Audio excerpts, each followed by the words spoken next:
Olá, meu nome é Elber Freitas Alaja, eu sou médico legista do Instituto Médico Legal aqui de Manaus, no Amazonas. Atuo no Instituto há 24 anos e vou conversar com vocês sobre noções básicas de traumatologia forense. A traumatologia forense ela tem por objetivo o estudo dos efeitos na pessoa, das agressões físicas e morais, como também da determinação dos seus agentes causadores, e este reconhecimento é feito através do exame pericial, na vítima, bem como no local de crime. Na nossa prática diária no Amazonas, o exame é feito no âmbito do Instituto Médico Legal. Nós temos basicamente nessas lesões em periciandos. Então é importante para o colega médico que não é especialista separar, no caso, o paciente do periciando. Então, quando ele for nomeado pela autoridade local para realizar uma perícia de exame de corpo de delito, por exemplo, no âmbito criminal, ele estará frente a um periciando e não a um paciente. O exame de corpo de delito, ele normalmente tem 4 ou 5 itens, dependendo de como o colega descreva, elabore esse laudo. No caso dos exames mais usuais, nós temos, então, esses itens divididos da seguinte maneira. Nós temos o histórico, o primeiro item, em que o colega vai informar aquilo que o periciando relata. Então, o perito ele não estava presente no evento, na agressão ou no acidente. Então, ele não pode afirmar, enquanto perito, sobre aqueles fatos. Deve informar no laudo, no histórico, iniciar sempre, preferencialmente, o histórico, descrevendo aquilo, informando aquilo que é descrito pelo periciando. No caso, relata o periciando que sofreu agressão com as mãos na data de aproximadamente a tais horas. Ou então, informa o examinado que sofreu acidente de trânsito, atropelamento, etc., no dia tal a determinada hora. Então, por que é importante essas informações do histórico no exame de corpo de delito? Porque exatamente posteriormente o perito vai informar no próprio laudo se existe realmente nexo de causa e efeito, nexo causal, entre o que foi informado e o que foi encontrado efetivamente no exame pericial. Então, por isso também é muito importante, como nós veremos a seguir, a descrição, a cronologia das lesões. A descrição das lesões, informando, inclusive, o padrão das lesões, a cronologia das lesões. Isso é realmente fundamental para que se estabeleça esse nexo, entre o histórico do examinado e os achados. Então, o primeiro item do exame de corpo de delito é o histórico, o segundo é a descrição, que é a descrição das lesões que você encontra no periciando. Depois da descrição, então nós temos uma discussão que pode ser junto, discussão e conclusão. Ou você pode separar a discussão, depois fazer a conclusão do laudo e, por último, a resposta aos quesitos. Na discussão, você vai informar se há relação de causa e efeito, se há nexo causal, se foi encontrado esse nexo entre o que é relatado pela vítima, pelo examinado, e as descrições, as lesões que o perito efetivamente descreveu na vítima. Também na conclusão, ele vai informar a gravidade das lesões. Então, a imensa maioria das lesões traumáticas descritas no exame de corpo de delito são lesões de natureza leve, são as lesões traumáticas superficiais. No caso das lesões mais graves, decorrentes muitas vezes de trauma de grande energia, como nos acidentes de trânsito, nós temos então a descrição a classificação em lesões graves ou gravíssimas. A traumatologia forense, ela estuda os traumas, as lesões de instrumentos, de ações vulnerantes, visando elucidar a dinâmica dos fatos. O trauma, conceitualmente, então, é o resultado dessa ação vulnerante sobre o tegumento. É a energia capaz de produzir a lesão. A lesão nada mais será, no caso da medicina legal, que o dano tecidual causado, temporário ou permanente, resultante desse trauma. E a ação do instrumento no corpo humano pode gerar uma lesão específica, dependendo de como ele for utilizado. No caso já das descrições de lesões propriamente ditas, dos tipos de lesões, nós temos a ação perfurante. Ela determina uma lesão que se chama lesão punctória. Caracteristicamente, a lesão punctória é aquela que tem um diâmetro menor que a profundidade. Ela é causada por pressão e por penetração desse objeto no tegumento. Apresenta profundidade, então, como eu descrevi, maior que a extensão da lesão, a extensão superficial. Normalmente são lesões pouco sangrantes e o exemplo desses instrumentos são os alfinetes, as agulhas, pregos e também hastes metálicas, que podem perfurar, como espetos de churrasco, que podem perfurar o corpo da vítima. Aqui nós temos alguns exemplos de imagens de lesões punctórias ou perfurantes. No caso à esquerda, nós temos uma lesão transfixante da falange proximal de alguns quirodátilos. Depois uma lesão de planta do pé, que é normalmente causada por pregos, ou assemelhados. A pessoa pisa, inadvertidamente nesses objetos. E aqui uma lesão punctória no braço. Outra ação é a ação cortante.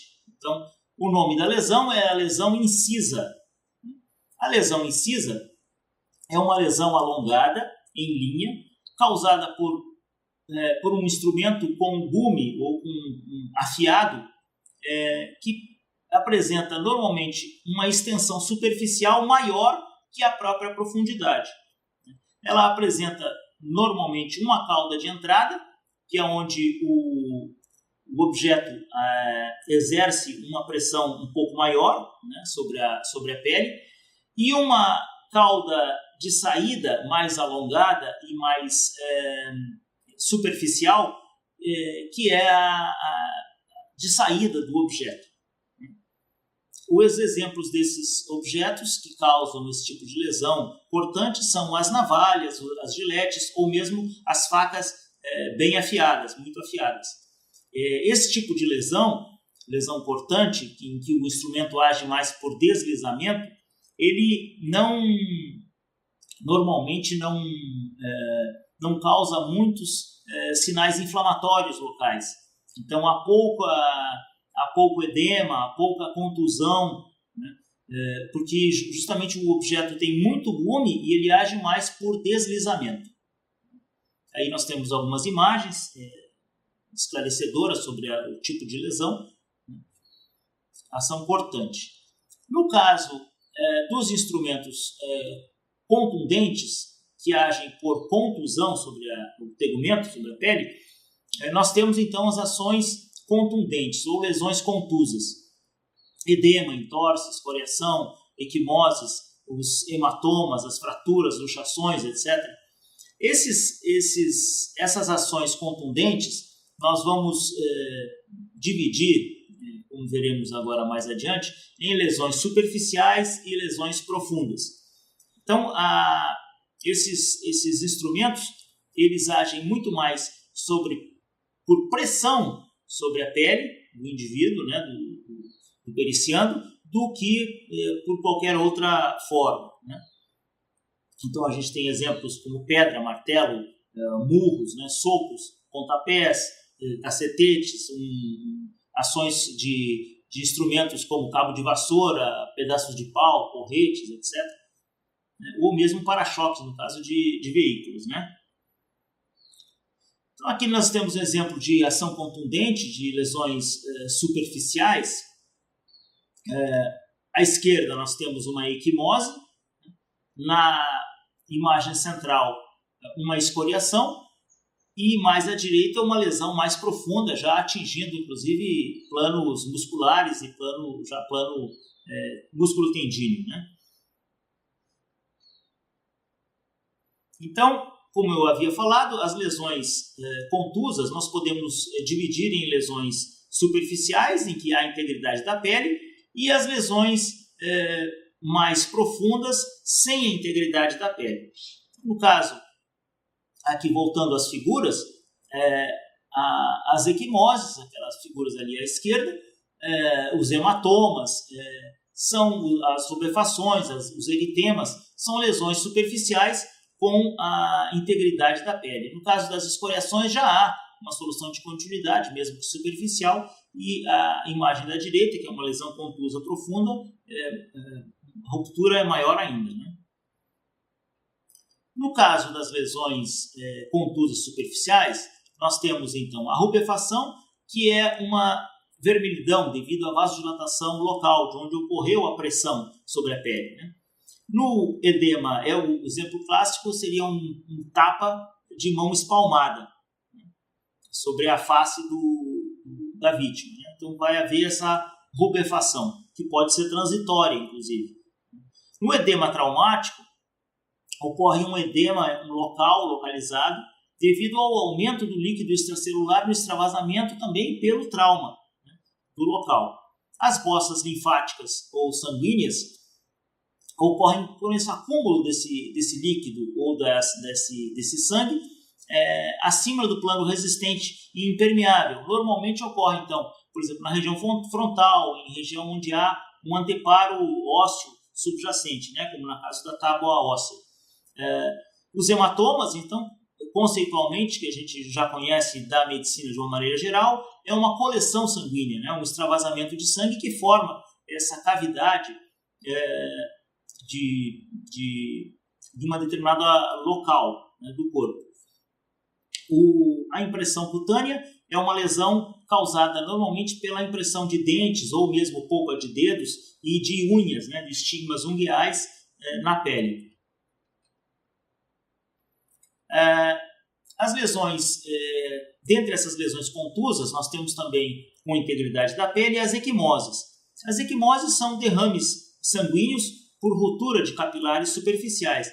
Podem ser equimoses propriamente ditas, como maiores como a equimona, né, de grande proporção, petequias, né, pequenas equimoses, puntiformes, né, a sugilação, que normalmente ocorre uma confluência de pequenas equimoses, né, em grãos de areia, decorrentes então da sucção, né, da boca do agressor sobre a vítima. A víbrice e a sufusão já são lesões mais raras, mas são descritas também como, no caso da sufusão, já é um lençol superficial, né? Na variação de cor, indicando a evolução da lesão, é um aspecto muito importante. Então aqui nós vamos fazer a correlação entre o histórico do examinado, que ele apresentou, e o que o perito realmente encontrou no momento do exame, né? Então se usa o espectro equimótico de Legrand. Nós vamos mostrar mais a seguir que essa cor ela varia muito de acordo com as características do indivíduo, a pele do indivíduo, a cor da pele do indivíduo. Então, evidentemente que indivíduos mais brancos, a visibilidade deste aspecto é maior e a coloração também é mais exuberante. Em indivíduos de cutis mais escura, normalmente já fica mais diferente essa apresentação do espectro. Inclusive, a parte na questão de resolução das lesões também que tem crosta, por exemplo, como nas escoriações. Mas no caso das equimoses, então a gente tem cores que vão desde a coloração mais escura, mais enegrecida ou vinhosa, nos primeiros dias, né, mais recentes.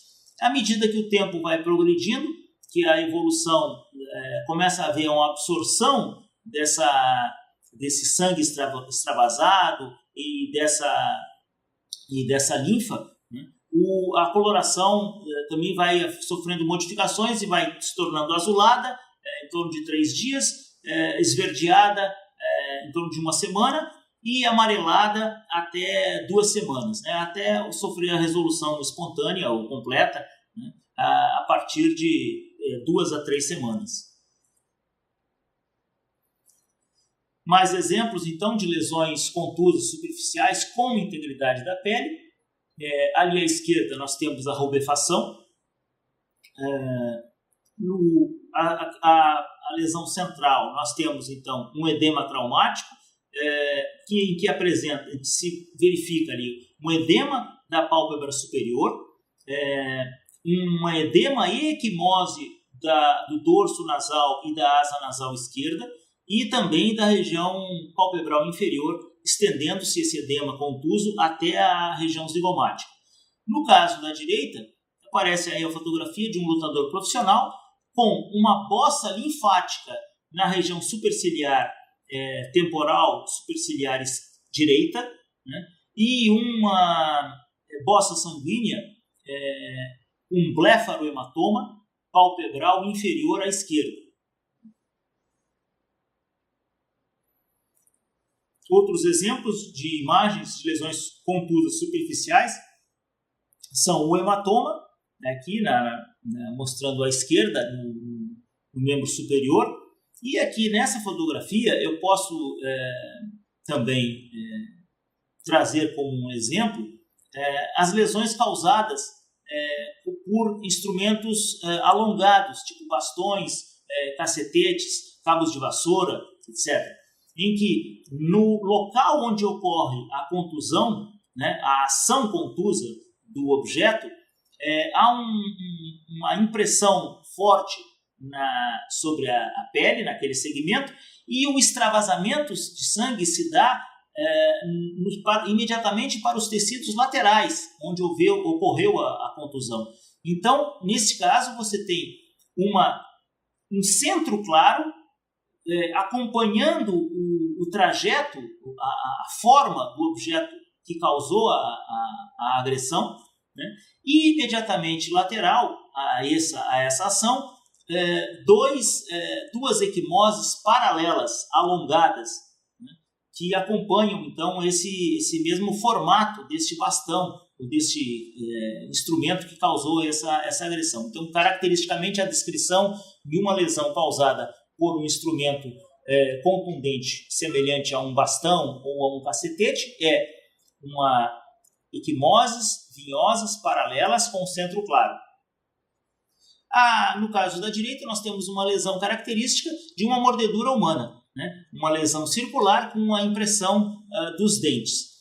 Cabe aqui ressaltar que nos casos de mordedura por animais, normalmente a gente encontra mordeduras caninas, então você tem também lesões perfurantes ou punctórias devido à ação dos elementos dentários do cão, né, que contundem e perfuram a pele. Ainda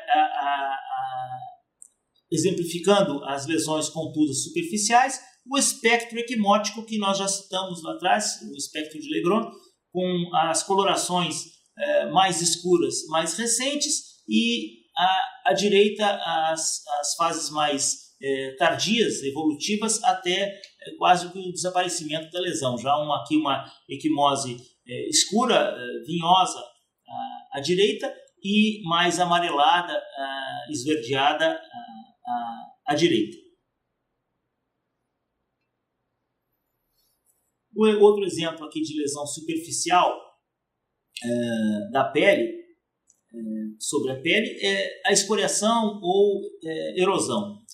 ocorre a perda da camada mais superficial da pele, né, da epiderme, e normalmente essa ação contusa ela é mais tangencial, né, ao tegumento.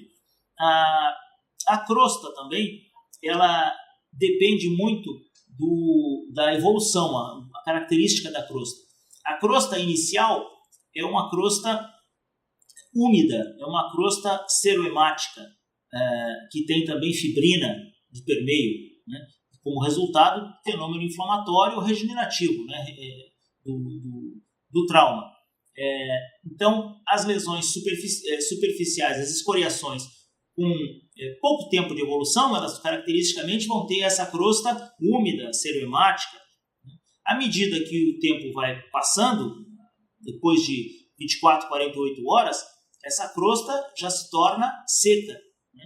A coloração, que inicialmente era mais vermelha, mais amarelada, ela vai passando a apresentar uma coloração mais escura, mais acastanhada, mais marrom, e há uma mistura então do sangue com a serosidade, e essa crosta então se torna seca até a crosta desaparecer, né, ela cair, e isso normalmente ocorre entre mais tardiamente, até com uma semana após a evolução. Isso também é um dado importante para que normalmente você, como perito, possa estabelecer esse nexo causal entre o histórico informado pelo periciando e os achados efetivos, objetivos do seu exame pericial.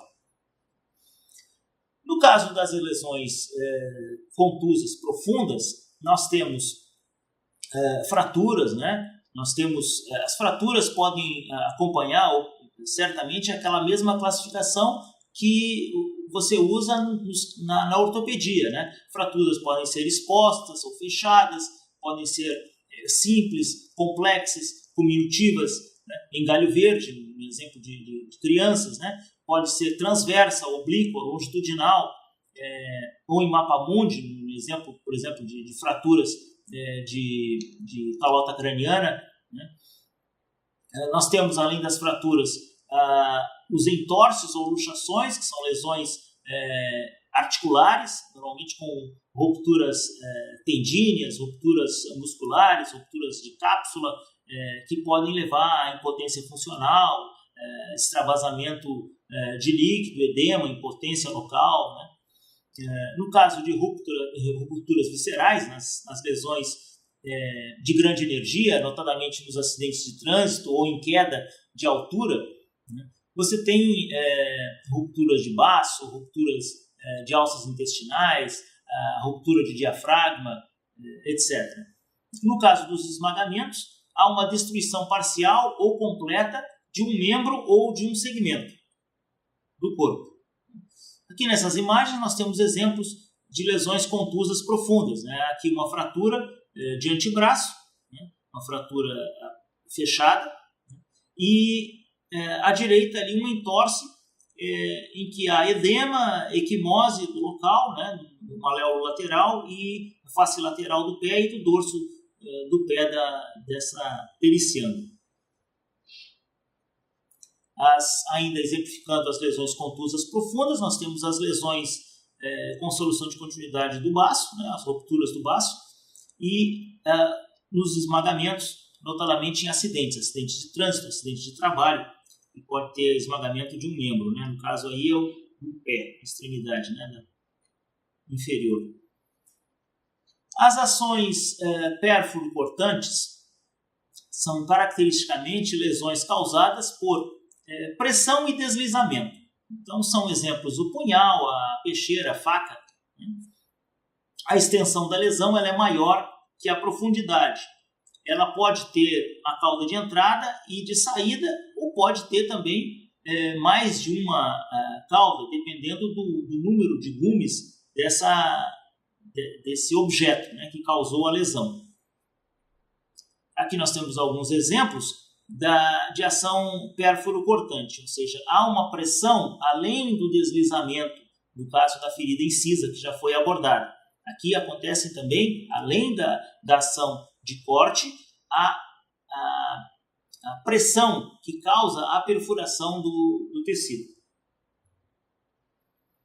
Nas ações cortocontundentes, ou lesão cortocontusa, são lesões causadas, então, por objetos em que a pressão é maior que a força com mais impacto, é maior que o deslizamento, que o gume. Muitas vezes esses objetos nem sequer possuem gume, né?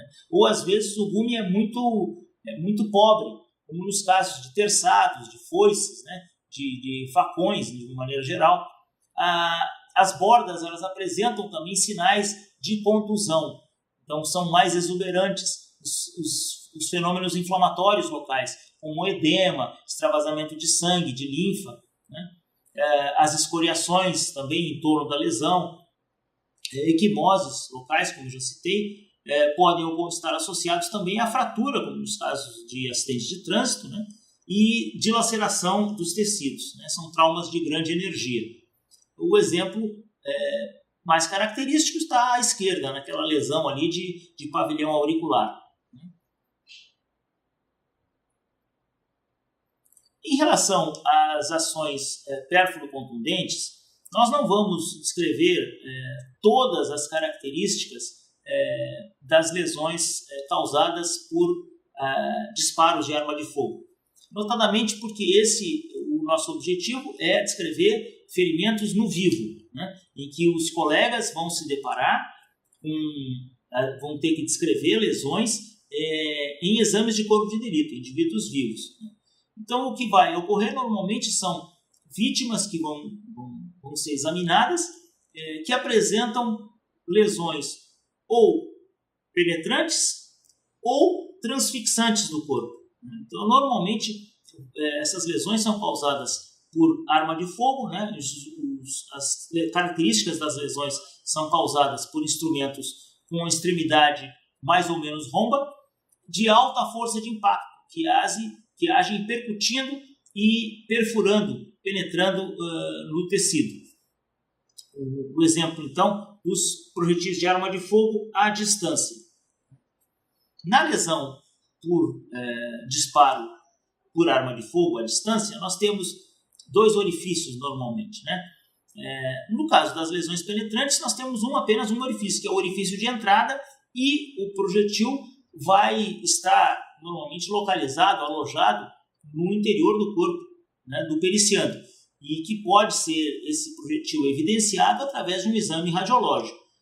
Nos casos de lesões transfixantes, que são muito comuns, né, de membro inferior, por exemplo, membro superior, você tem caracteristicamente uma lesão de entrada e uma lesão de saída.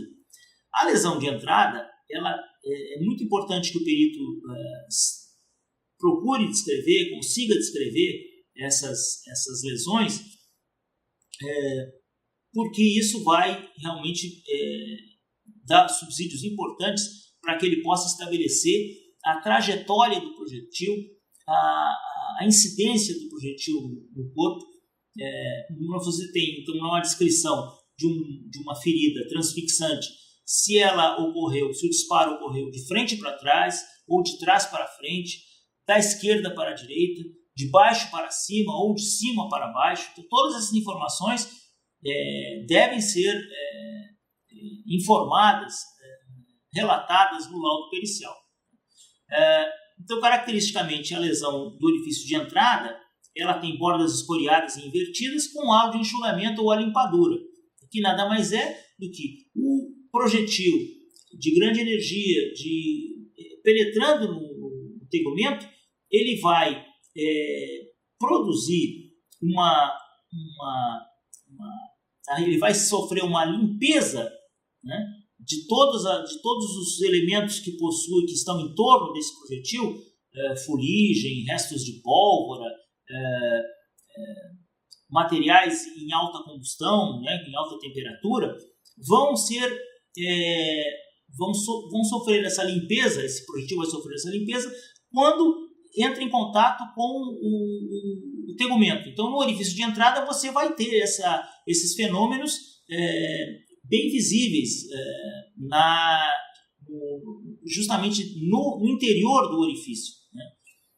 Já o orifício de saída, normalmente ele tem bordas revertidas, ele pode ter um diâmetro maior que o diâmetro do orifício de entrada, justamente porque na saída o projetil também vai levando consigo, ou pode levar, tecidos que foram dilacerados ou atingidos durante o caminho, durante a trajetória desse projetil, e fragmentos ósseos, eventualmente, etc., que ajudam a, então, dar inclusive um formato diferente para o orifício de saída, e além das bordas revertidas, esse formato diferente, e também você não vai encontrar, então, os fenômenos de enxugamento e o halo de alimpadura. Aqui nós temos exemplos, então, à esquerda, um orifício de entrada, os bordos regulares, um orifício com os bordos invertidos, e os fenômenos de halo de enxugamento e de alimpadura, que já foram descritos, de coloração ali escura, enegrecida. No caso do orifício de saída, aqui à esquerda, você tem os bordos revertidos e um formato maior, um diâmetro maior e um formato mais irregular, se comparado com a entrada. Aqui nós temos outro exemplo, as fotografias talvez não estejam muito boas na resolução aqui que vocês vão observar, mas à esquerda você tem uma entrada oblíqua. Então existe à esquerda um fenômeno em que o projetil vai tangenciando o corpo, penetrando na pele e levando a essa lesão mais de arrasto do projetil até efetivamente penetrar no corpo. Então essa descrição desse objeto, dessa cauda, dessa entrada oblíqua do projetil é muito importante para você estabelecer realmente o sentido, a trajetória do projetil. E essa saída também aqui à direita. Nós temos ainda energias de diversas ordens.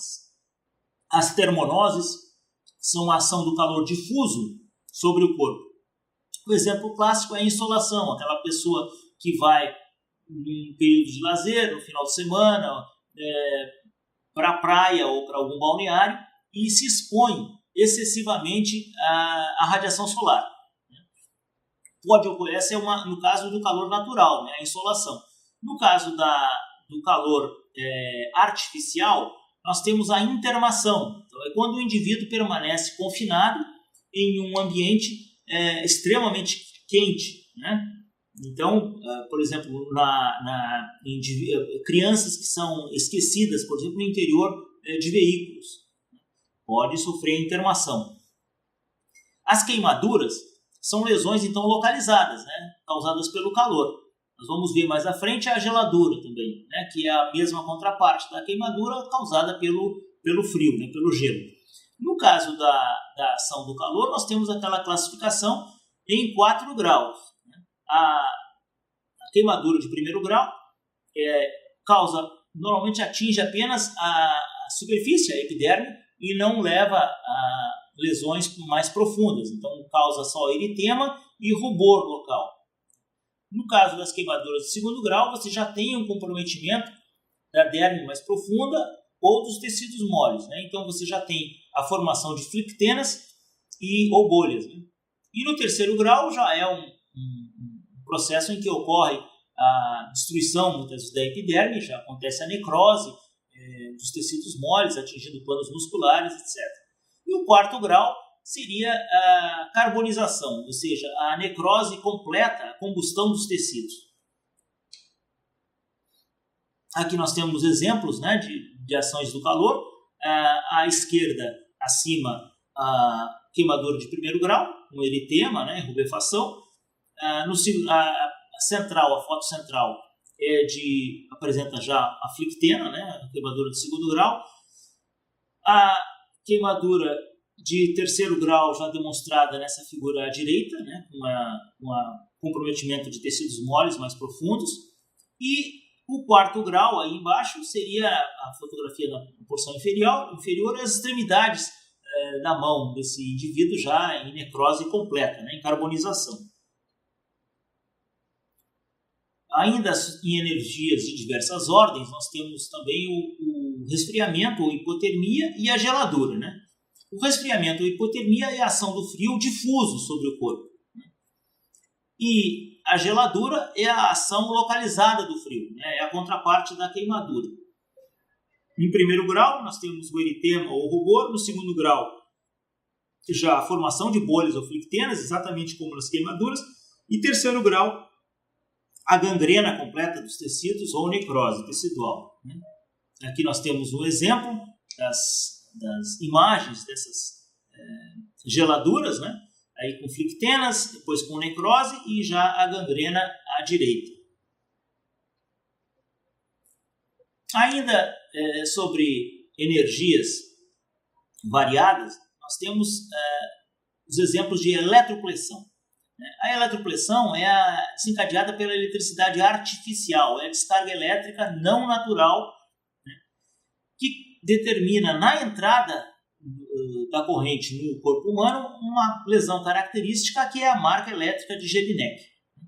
É uma lesão normalmente seca, arredondada, pode ser elíptica também, de coloração acinzentada, enegrecida, castanho escuro, dependendo muito, é claro, como voltamos a falar, sobre a pele do indivíduo, o tipo de pele do indivíduo, a coloração da pele. Ela normalmente é mais endurecida, semelhante a uma queimadura, vamos dizer assim, localizada em diversos, dependendo do local. Você pode ter uma área com um substrato mais rico ou menos rico, mais discreto. Isso é muito importante observar também. O efeito Joule é uma coloração de cor cinza, também ou parda, na zona de entrada da corrente elétrica também. Muitas vezes, essas lesões são indolores. O periciando relata que não sente a dor, porque a entrada da corrente ela é abrupta e ela causa a lesão completa dos terminais sensitivos superficiais, né? Então não produz muita dor no indivíduo. A metalização ou salpicos metálicos são a impregnação da pele com partículas de metal, né? Lesões nervosas podem ocorrer, como a oftalmia elétrica, as neurites, as parestesias, as paralisias, as atrofias orgânicas, né?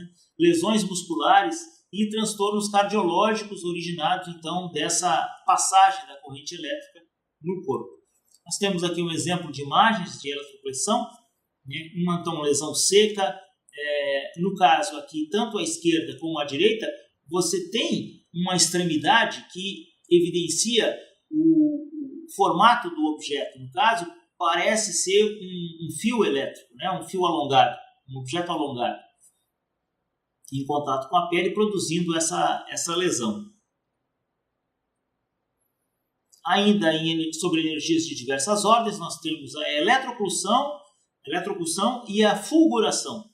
Na eletrocução, a ação sistêmica ou letal provocada pela energia elétrica artificial, ela pode ocorrer então em acidentes de trabalho, por exemplo, né, que é o mais frequente, ou em outros acidentes em que ocorre então o contato direto de energia artificial de grande voltagem sobre um indivíduo, né, sobre a vítima. Pode causar o mecanismo de morte pela eletrocução, pode ser através de uma lesão cardíaca, né, de fibrilação ventricular, ou mesmo pela tetanização do diafragma, levando inclusive muitas vezes a formar um falso cogumelo, simulando os casos de asfixia, né? Na fulguração, a lesão é localizada, normalmente não letal, produzida pela eletricidade natural, né? Então, são indivíduos que são vítimas de raios, né, de descargas elétricas naturais, que levam a alguma lesão localizada, né? A lesão mais característica é o sinal de Lichtenberg, né, que é um sinal arborescente, um aspecto serpiginoso, como folha de samambaia ou um desenho arboriforme, de cor avermelhada ou acinzentada, que resulta da paralisia vascular da difusão elétrica na pele. Então, aqui nós temos alguns exemplos de imagens de fulguração no corpo. Parecem verdadeiras tatuagens. Ainda sobre essas energias diversas, nós podemos falar sobre a fulminação. É uma lesão sistêmica letal produzida pela eletricidade natural. Os sinais, nós podemos ter as roupas que forem atingidas, que o periciando estiver vestindo no momento, trajando no momento, podem ser arrancadas ou queimadas, na verdade, pela descarga, né? E objetos metálicos da vítima podem ser fundidos ou mesmo sofrer a impressão na pele. Pode ocorrer também a depilação pela carbonização de todos os pelos do corpo, a perda da transparência da córnea, do cristalino, né, essa opacidade, fraturas ósseas podem ocorrer também como efeito da descarga, ruptura de tímpano, né, explosões de vísceras ou até eviscerações. Outras lesões que nós poderíamos citar são as lesões causadas por produtos químicos, né? As lesões por cáusticos, né, que são substâncias químicas que provocam a desorganização ou a necrose dos tecidos. Temos vários elementos aí, químicos que podem causar lesões cáusticas no tegumento, ou mesmo internas, né, no caso da ingesta. Ácido sulfúrico tem um efeito desidratante, ele causa escaras arroxeadas, enegrecidas, né, ou castanho escuras. A cor é devido à decomposição, então, da hemoglobina do sangue, né, que extravasou. E é um elemento muito corrosivo, o ácido sulfúrico, né? A vitriolagem é o nome da agressão com o ácido sulfúrico. Então, caracteristicamente, possui esse nome técnico para esse tipo de lesão. A cal virgem, ou a soda cáustica, ela tem um efeito também desidratante e causa escaras avermelhadas ou brancas e lesões retráteis.